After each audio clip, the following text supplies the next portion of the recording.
আসসালামু আলাইকুম ওয়া রাহমাতুল্লাহ। এই জিনদের মধ্য দিয়ে মানুষের মধ্যে জাদু ছড়িয়ে দিয়েছে এবং এর ফলশ্রুতিতে বহু পরিবার ধ্বংস হয়ে যাচ্ছে। এই জাদুবিদ্যা সত্য।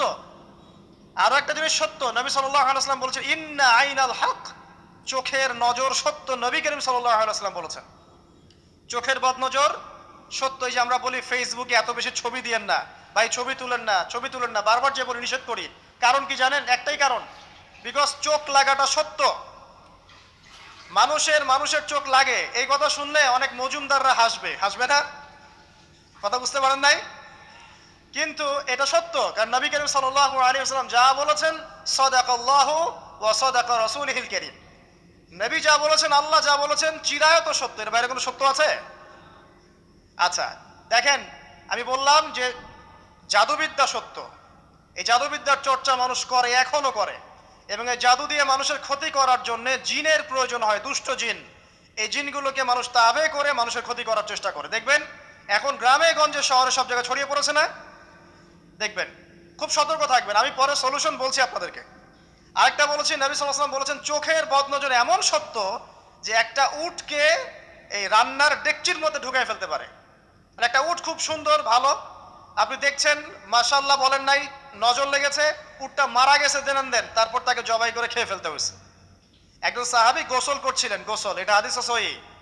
এই যে আলেম ওলামা যারা আছেন তারা জানেন যে এই হাদিস সহিহ।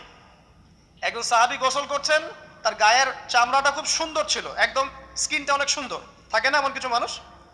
আচ্ছা, এখন আরেকজন সাহাবী এই গোসল দেখছেন দূর থেকে, দেখে বলছেন যে কি চমৎকার তার শরীরের রংটা, যেন কুমারী নারীর মতো, অনেকটা এমন একটা কথা তিনি বলেছিলেন।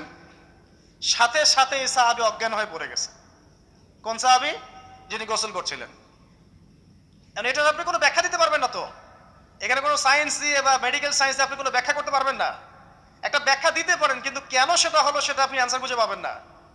তো নবী সাল্লাল্লাহু আলাইহি ওয়াসাল্লামের কাছে নিয়ে যাওয়া হলো তাকে। তিনি বললেন যে এই ব্যক্তির ব্যাপারে কি কেউ ভালো মন্দ কিছু বলেছিল?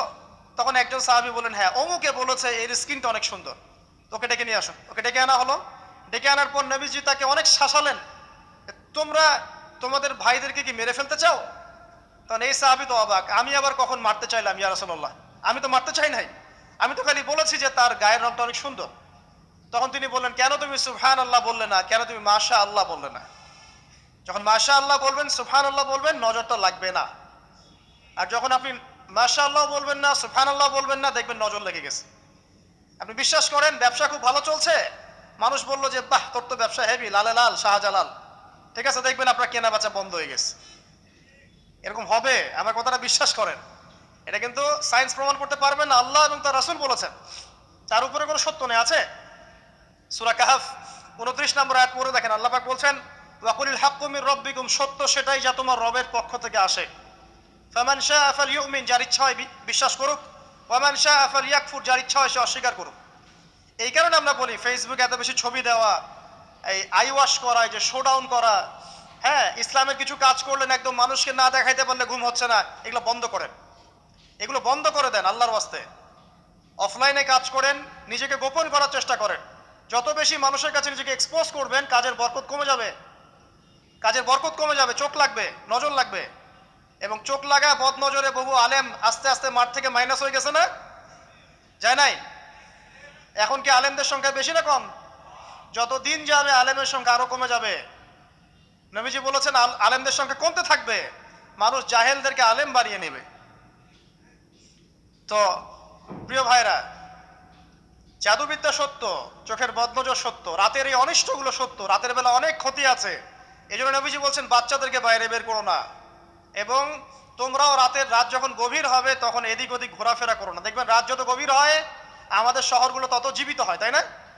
তাই না? রাত যত গভীর হচ্ছে শহর তত জীবিত হয়, চায়ের দোকানে আড্ডা বেশি, ওই সিনেমা দেখছে, টিভি দেখছে, ক্যারাম খেলছে, লুডো খেলছে, ঘুম নাই। ঘুম কখন? ফজরের আগে আগে। ফজরের নামাজ কিন্তু নাই, ফজরের ঠিক আগে আগে, আবার ওই যে জোহরের নামাজের সময় উঠতেছে। এখন আমাকে বলেন এরকম জেনারেশনকে দিয়ে কি আসলে ইসলামের কোনো খেদমত হবে? আচ্ছা, নবীজি রাতের বেলা আর্লি ঘুমাতেন, আল্লাহ পাক আমাদের সবাইকে তাড়াতাড়ি ঘুমানোর তৌফিক দান করুন। হ্যাঁ, আপনি ইলম চর্চা করলে রাত জেগে থাকতে পারেন, আপনি যদি জ্ঞান চর্চা করেন, রাত জাগতে পারেন, আপনি কোনো গবেষণা করছেন, নামাজ পড়ছেন বা কোরআন হেফজ করছেন, আপনি রাতের আর্লি উঠবেন, এটা আলাদা বিষয়। কিন্তু কমন ভাবে আমাদের এই যে ফেসবুক, ইউটিউবিং ইত্যাদিতে আমরা লিপ্ত থাকি, সারা রাতটা কাটাই আড্ডাবাজি করে, এগুলো বন্ধ করতে হবে। এগুলো বন্ধ না করলে ফিজিক্যালি আমরা মানে সুস্বাস্থ্যের অধিকারী হতে পারবো না। সারা দিনটা আমাদের একটা কি বলবো অলসতার ভাবে যাবে এবং দিনের বেলা কাজগুলো ব্যাহত হবে। এতে করে আমাদের উম্মার এই পুরো বড় যে তরুণ প্রজন্ম আছে, এদেরকে আপনি সম্পদে পরিণত করতে পারবেন না।